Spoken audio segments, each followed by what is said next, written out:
Mas o bolsonarismo, que é o mesmo que fascismo, ele perdeu completamente qualquer tipo de pudor de defender a ditadura e eliminação dos opositores, execução física mesmo, né? Então, a gente observa o nível de crime, né? O nível de rebaixamento moral que o bolsonarismo chegou, né? Eles já não... essas pessoas que defendem esse papo do voto impresso, essas palhaçadas aí de negacionistas, né, do não uso de máscaras, do contra o passaporte, o passaporte na questão da pandemia, né, o passaporte vacinal, enfim, essa turma começa a misturar alhos com bugalhos, começa a politizar essa situação da pandemia, achando que medidas de distanciamento ou vacinação é coisa de esquerda e tal, uma coisa absurda. Mas, enfim, essas pessoas, elas perderam completamente o pudor de começar a defender, sempre defenderam, mas cada vez mais abertamente a solução violenta para suas demandas. Por que fazem isso? Porque observam que o governo faz água, porque observam dia após dia o avanço da CPI, demonstrando a corrupção, do superfaturamento, das negociatas realizadas pelo governo Bolsonaro, envolvendo inclusive o próprio Bolsonaro, já não é mais só ministros, secretários, etc. Não, o próprio Bolsonaro envolvido com isso. Nós temos inclusive vários membros da própria CPI, como o Heinze, senador Heinze, que é pré-candidato a governador aqui no Rio Grande do Sul, envolvido em ligações para empresas que fariam a importação da Covaxin. Então é esse o nível. No momento que eles observam que o discurso anticorrupção fez água, que eles estão envolvidos em casos graves de corrupção, tanto que o Bolsonaro tem que ceder não, ele tem que voltar para o nicho dele, que é o Centrão, que nunca saiu dali, mas ele começa a ser cada vez mais evidente em termos de discurso, porque ele sempre menosprezava voltar ao Centrão, embora sempre tenha votado junto com ele, sempre tenha recebido cargos, mas então ele entrega mais cargos ainda, né? Ele faz mais negociatas para tentar se sustentar, porque ele sabe que o impeachment nada mais é do que um processo político, como o golpe contra a Dilma ficou muito claro. Não, o impeachment ele não tem nada de jurídico, não tem nada de moral, ele é estritamente político. Político em negociatas internas dentro do Congresso. Quando um presidente se nega a articular vantagens indevidas para alguns parlamentares, eles vêm com o discurso do impeachment. Mas quando tem que acontecer, como é no caso do Bolsonaro, né, ele acaba não ocorrendo.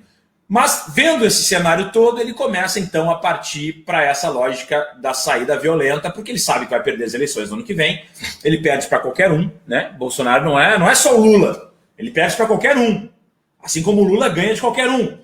Mas o fato é, temos o Bolsonaro eliminado das eleições. Mesmo com todo o recurso que ele tem, com todo o dinheiro, toda a campanha midiática que ele tem, né, existe um consenso, isso é um consenso, acho que quase geral do campo democrático, que seja quem for o candidato que vá concorrer contra o Bolsonaro, ele será apoiado. Né?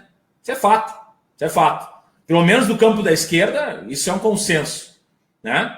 E, claro, muito provavelmente, se tudo der certo, será o Lula, né, o nosso próximo presidente. Mas ele, claro, como um bom covarde, como chamava o Geisel, um bom bunda suja, como é o Bolsonaro, isso não sou eu que estou falando, são os próprios militares, presidentes militares que falaram que ele era um bunda suja, né, um militar incompetente, um militar vagabundo, né? Bom, esse bunda suja aí não vai aceitar, porque, bom, alguém que queria explodir um quartel por causa de questão salarial, né, de soldo, então disso tu tira uma média. Alguém que disse que tinha que matar mesmo, alguém que, né, lava as mãos para sua responsabilidade frente ao genocídio, e a responsabilidade dele é direta, não é? A gente não está aqui inventando um termo, não, ele tem responsabilidade direta, ficou comprovada na CPI, com os e-mails da Pfizer, com todo o atraso em relação à compra da vacina tem relação direta com o superfaturamento da vacina. Todo mundo achava que era negacionismo no primeiro momento. Não, é um governo negacionista, é um governo limitado, é um governo que é pautado por pautas, né, esotéricas, pelo Olavo de Carvalho. Era pior do que isso. Era isso, mas algo pior. Era um governo que queria, né, fazer a sua rachadinha com o dinheiro da compra das vacinas. Né? O peculato, o roubo, vamos chamar assim, né, da forma popular, ele queria aplicar o roubo em cima da compra das vacinas. E para isso ele precisava prolongar no tempo, ter os contatos necessários para poder então fazer essa jogada. E aquelas empresas que vinham aqui vender vender a vacina para o governo, de bom grado, fazer o seu negócio, né? Essas aí não estavam dando propina, então não era interessante comprar naquele momento. Quando vieram as primeiras empresas oferecendo, né, vantagens ali, com as empresas ali, que inclusive muitas condenadas na justiça, junto com alguns militares, Braga Neto, etc. Aí, com o Pazuello, com o próprio Bolsonaro, isso aí está tudo dito pelo Miranda, que era braço direito do Bolsonaro no Congresso, não sou eu que estou falando.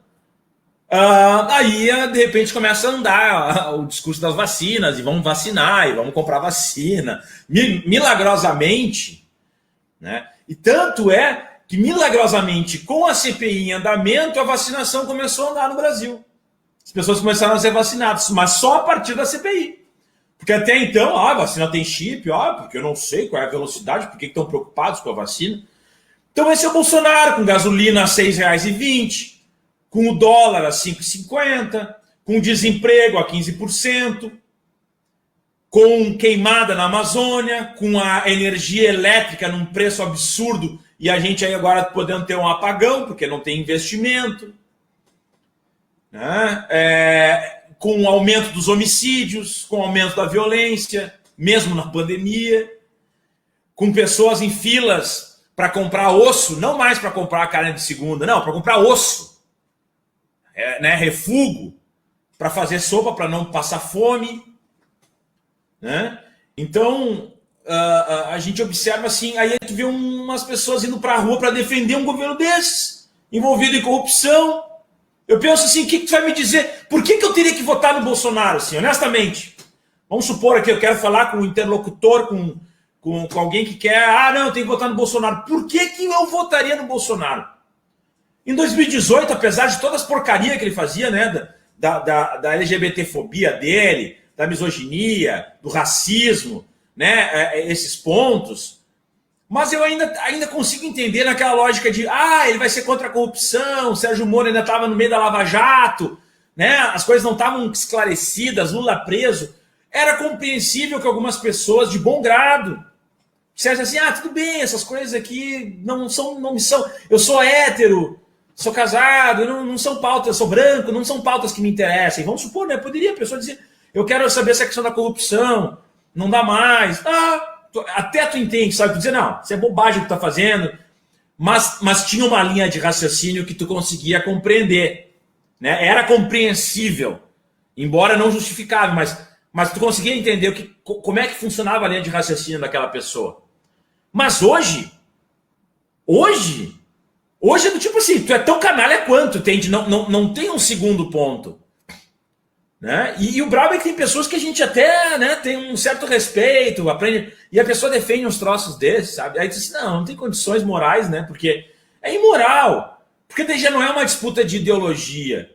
Não é uma disputa, o cara é conservador, esse aqui é mais progressista. Não é isso que a gente está falando. A gente não está falando sobre isso. A gente está falando sobre perversidade, a gente está falando sobre crime, a gente está falando sobre má gestão, a gente está falando sobre o país indo para o buraco, e não vem colocar isso nas costas da pandemia. Porque já estava começando, o nível de desemprego já era altíssimo antes da pandemia. No final de 2019, a gente já tinha um índice de desemprego e uma desaceleração brutal na economia, uma desindustrialização absurda. Hoje a gente está migrando para um exportador de commodities, ponto final. É só soja, tanto é que isso é tão evidente que nós temos uma melhora do PIB, mas uma piora na renda do brasileiro, na casa de 10%. O que significa? Que poucas pessoas estão pegando esses recursos para si, e o impacto na grande massa salarial das pessoas é redução.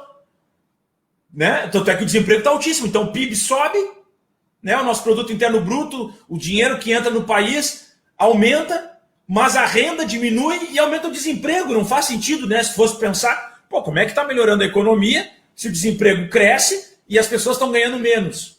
Por isso. Porque cresceu por quê? Porque o nosso dólar é um preço absurdo, que favorece as exportações, estão mandando dinheiro para fora, recebem muito dinheiro estrangeiro, mas é uma meia dúzia que são esses caras que financiam o Bolsonaro. E é esse quadro que nós estamos agora, né?